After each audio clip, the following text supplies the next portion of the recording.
ঢাকা বিশ্ববিদ্যালয় ছাত্র সংসদ ডাকসু সাবেক ভিপি মাহমুদুর রহমান মান্না। জনাব মান্না, আপনাকে আমাদের আয়োজনে স্বাগত। জনাব মান্না, আপনাকে শুরুতেই একটি বিষয় আপনার কাছে জানতে চাইছি যে আপনি যখন নির্বাচিত হয়েছেন সেই নির্বাচন আর 2025-এর নির্বাচন, যদি পার্থক্যটা একটু বলেন, আপনার দৃষ্টিতে কি কি পার্থক্য মনে হচ্ছে? দুটো জেনারেশন এবং অনেক গ্যাপ আছে, দৃষ্টিভঙ্গি আলাদা। সেই দৃষ্টিভঙ্গি জীবনবোধের প্রতি যেরকম, সেরকম সমাজের সম্পর্কে, রাজনীতি সম্পর্কেও খুব স্বাভাবিক যে ওই দৃষ্টিভঙ্গি নিয়ে যে আমরা যা নির্বাচন করেছিলাম তখন আমাদের সময় অ্যাবসলিউটলি এটা পলিটিক্যাল কালারে ছিল। আমার প্রধান প্রতিদ্বন্দ্বী ছিলেন জনাব ওবায়দুল কাদের, আমাদের কাছাকাছি ছিলেন ছাত্রলীগের প্রেসিডেন্ট কাজী আকরাম। এর বাইরে অন্য কোনো প্রতিদ্বন্দ্বী আলোচনা করবার মতো ছিল না, তাছাড়া স্বতন্ত্রতা প্রায় কোনো অস্তিত্বই ছিল না। এখন দেখছি যে স্বতন্ত্র অনেক আসছে এবং এই স্বতন্ত্রতা আসবার কারণ নিশ্চয়ই আছে, একটা সামাজিক কারণ। এবং এরকম কেউ মনে করেন না যে স্বতন্ত্র প্রার্থী দাঁড়িয়ে এটার কোনো সফলতা আসবে না বা তাকে দিয়ে কোনো দায়িত্ব পালন করা যাবে না, এই দৃষ্টিভঙ্গিটাও বদলে গেছে। সেদিক থেকে আমি মনে করি যে তখনকার চেয়ে একটা পার্থক্য সূচিত হচ্ছে। আর একটা বিষয় হচ্ছে যে আমাদের সময় ঠিক ডাকসু নির্বাচনের সময় কোনো গোলযোগ না হইলেও আমাদের পরিস্থিতি কিন্তু বেশ উত্তপ্ত ছিল। কিন্তু এখন এমন সময় নির্বাচন হচ্ছে যখন পরিস্থিতি অনেক শান্ত সমাহিত এবং ভালো মতো নির্বাচন হচ্ছে। এই পর্যন্ত আমি যে দেখছি ভালোই হয়েছে, যদিও খুবই অল্প সময়ের মধ্যে আমি শুনলাম বেশ কিছু অভিযোগের কথা এবং সেগুলো বেশ উত্তেজনাও তৈরি করেছে। এটা কোন দিকে যাবে তা আমি জানি না। তো সাধারণভাবে আমি বলবো যে ওখানকার চাইতে তখনকার চাইতে এখনকার এই পার্থক্য হচ্ছে যে এই আলাদা জেনারেশন আলাদা করে ভাবছে, ডাকসু আলাদা করে ভাবে। মান্না, একটি বিষয় জানতে যাচ্ছি, জাতীয় নির্বাচন ফেব্রুয়ারিতে অনুষ্ঠিত হবে, এটি সরকারের পক্ষ থেকে বলা হয়েছে। জাতীয় নির্বাচনের আগে এই ডাকসু নির্বাচন সব জায়গায় আলোচনার কেন্দ্রবিন্দুতে। আপনি কি মনে করেন এই ডাকসু নির্বাচন জাতীয় নির্বাচনে কোনো প্রভাব ফেলতে পারে?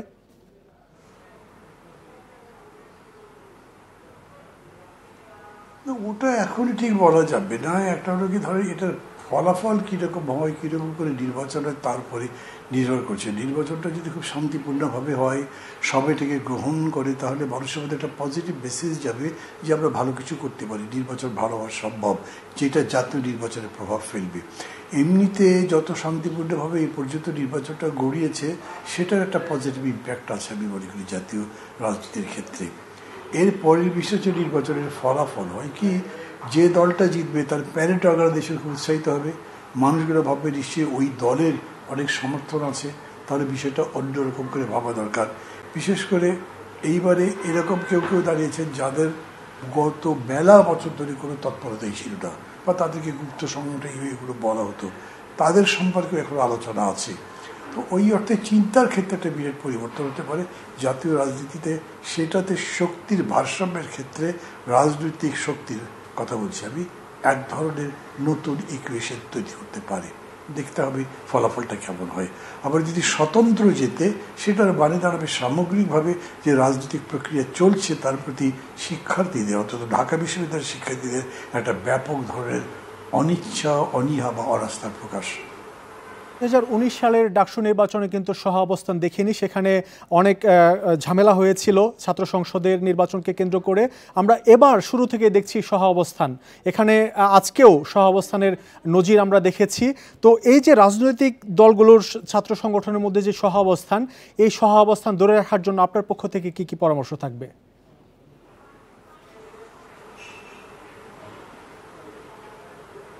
ধরে রাখার জন্য এখন তো আর পরামর্শ দেবার কোনো অর্থ হয় না, কারণ যেটা হয়েছে তা তো হয়েই গেছে, আর কয়েক ঘন্টাই বা আছে। কিন্তু এখন ঠিক এই মুহূর্তে আমি যেগুলো খবর পাচ্ছি সেগুলো একটু অ্যালার্মিং, আমাকে একটু ওয়ারিও করছে। আমি মনে করি যে এগুলো যাতে না হয় এবং যারা যারা এইসব ঘটনার যদি জড়িত আছেন তাদের যাতে বিচার করে বা তাদের তদন্ত করে তাদের বের করা যায়, এর কোনো বিহিত করবার একটা কিছু করতে না পারলে এটা আমার একটা খারাপ ইম্প্যাক্ট ফিরতে পারে।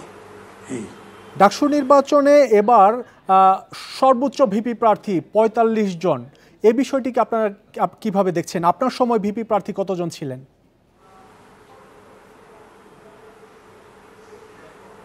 আমার সংখ্যা মনে নেই কতজন ছিলেন, কিন্তু এরকম হয়েছে না, অনেকে ভিপি দাঁড়িয়েছেন যাদের নাম আমার এখন মনেও নেই হতো এতগুলো বছর পরে, তবে ব্যাপক সংখ্যক দাঁড়ায়নি। ঢাকা ইউনিভার্সিটি বা ডাকসুর ভিপির যিনি দায়িত্ব নেবেন তাকে তো সচেতনভাবে নিতে হবে যে তার দায়িত্বটা কী, জিনিসটা কতখানি পালন করতে পারবেন, তার পেছনে এই সাপোর্টটা কতখানি দৃঢ়, কতখানি খুবই ফ্লোটি।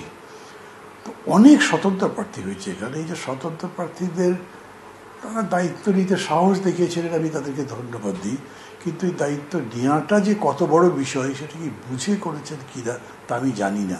সেদিক থেকে যদি দেখি তাইলে আমি বলবো যে তখন হয়তো রাজনৈতিকভাবে সাংগঠনিকভাবে ছাত্র সমাজ আরও সংগঠিত ছিল, এখন সেটা নাই। এখন বরঞ্চ ব্যক্তিগত চিন্তা ভাবনা আর তার মধ্যে বিশেষ করে নেটের যে প্রভাব, তাতে ওই কার কত লাইক আছে, কার কত ফলোয়ার আছে, এগুলো হিসাব করা হয়। যদিও আমাদের সময়গুলো ছিল না, আমরা ওগুলো বুঝতামও না। এখন যেটা দেখি আবার মাঝে মাঝে মনে হয় লাইক দেওয়া তো ধরো একটা টিপ দেওয়ার ব্যাপার, কিন্তু সমর্থন করা মানে কষ্ট করে গিয়ে ভোট দেওয়া হয়তো জানতে যাচ্ছি, ভোটের আগে তো প্রার্থীরা অনেক ইশতেহার দেন, অনেক প্রতিশ্রুতি দেন। ডাকসু নির্বাচনে বিজয়ী হবার পর সেই প্রতিশ্রুতি বাস্তবায়নে কি কি বাধার সম্মুখীন হতে হয়? না, বাধা মানে কি জানি, যে প্রতিশ্রুতি দেওয়া হয়, এরকম করে প্রতিশ্রুতি তো আমরা দিই নাই। কেন?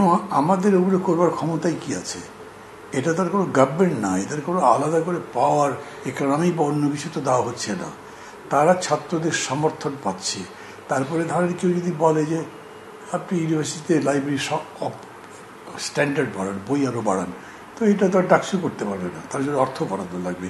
যে কাজের কথাই বলেন সেখানে সরকারি সহযোগিতা বা প্রশাসনের সহযোগিতা ছাড়া তারা পারবে না। ফলে এই প্রতিশ্রুতি দেওয়ার মানে হচ্ছে এই যে এই দাবিগুলো আদায় করবার জন্য আমরা তোমাদেরকে সাথে নিয়ে লড়বো, তারা এইটা করতে পারবে। জনাব মাহমুদুর রহমান মান্না, আমাদের সাথে যুক্ত হওয়ার জন্য আপনাকে অনেক ধন্যবাদ।